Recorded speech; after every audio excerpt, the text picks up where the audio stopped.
Les choses, on sait comment on l'a vécu déjà cet hiver. Ça a été effectivement très compliqué parce que, notamment en hôtellerie-restauration, donc on n'a pas du tout ouvert, donc zéro de chiffre d'affaires. Déjà, ça c'est facile à calculer.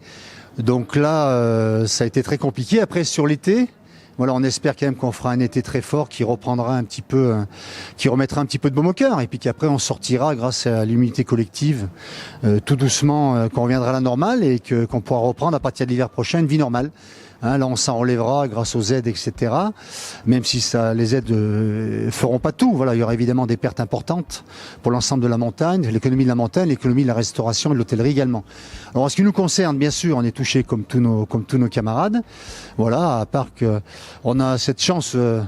Comme on le voit là aujourd'hui, donc sur le Base Camp Lodge, sur notre hôtel-restaurant, en privatif, grâce à des autorisations exceptionnelles, de pouvoir ouvrir donc pour héberger l'équipe de tournage d'un tournage d'un film important.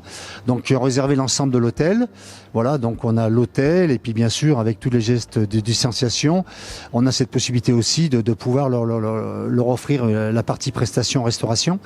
Voilà, donc mais évidemment strictement aux gens employés pour ce tournage, et évidemment ce n'est absolument pas ouvert à la clientèle extérieure. Oui, c'est ça, on est déjà sur l'après-Covid, notamment avec les équipes, parce que bon, aujourd'hui le groupe effectivement que je dirige, donc Restoleil, c'est 50 restaurants, c'est 430 salariés en haute saison. Donc actuellement, j'ai plus de 220 collaborateurs au chômage technique. On n'a aucun restaurant ouvert à part la petite exception dont on vient de parler. Donc effectivement, c'est compliqué. Donc aujourd'hui, ce qu'on essaye surtout de maintenir, c'est très fortement, c'est le lien social. Voilà. Donc on fait beaucoup de réunions Zoom, mais bon, les Zoom, c'est marrant une fois ou deux, ça fédère les équipes et après tout le monde s'en lasse. Donc ça devient également anxiogène.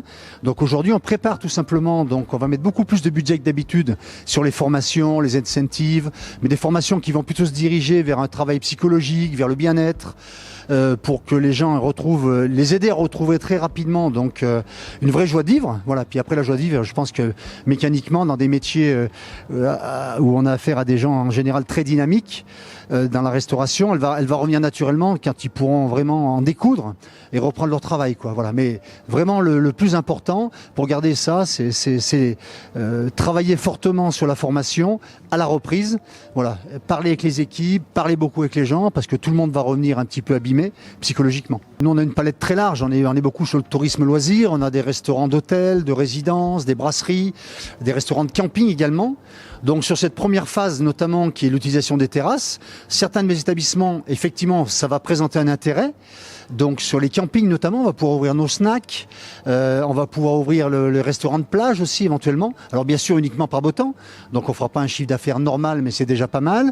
Après sur des brasseries avec terrasse, dont la terrasse représente au plus 10% de chiffre d'affaires, c'est pas viable. Donc là on ne pourra toujours pas ouvrir du tout les établissements. Et ensuite les phases suivantes. Bon, on laisse venir, mais j'allais dire que il faudra au moins qu'on arrive à la phase de l'été dernier, que je rappelle rapidement, qui était l'ouverture totale des restaurants en diminuant le nombre de places, en respectant les gestes de distanciation. Quand on va revenir à ça, on l'a vu l'été dernier, on a pu faire un été tout à fait correct et économiquement viable. Voilà, donc moi j'identifie surtout deux grandes phases, qui est la phase des ouvertures de terrasses, où certains établissements vont tirer leur épingle du jeu, tant mieux pour eux, mais c'est peut-être 10% de la profession. Et pour les 90 autres, il faut attendre effectivement. On commencera à être fiable et à revenir à une activité économique normale, qui à partir du moment, même avec les mesures de distanciation qu'on est tous prêts à respecter, y compris avec un passeport Covid, etc., qui est à l'étude actuellement, là on est tous prêts à ouvrir, mais ça sera pour fin juin. Voilà, tout le reste ne sera que du gadget.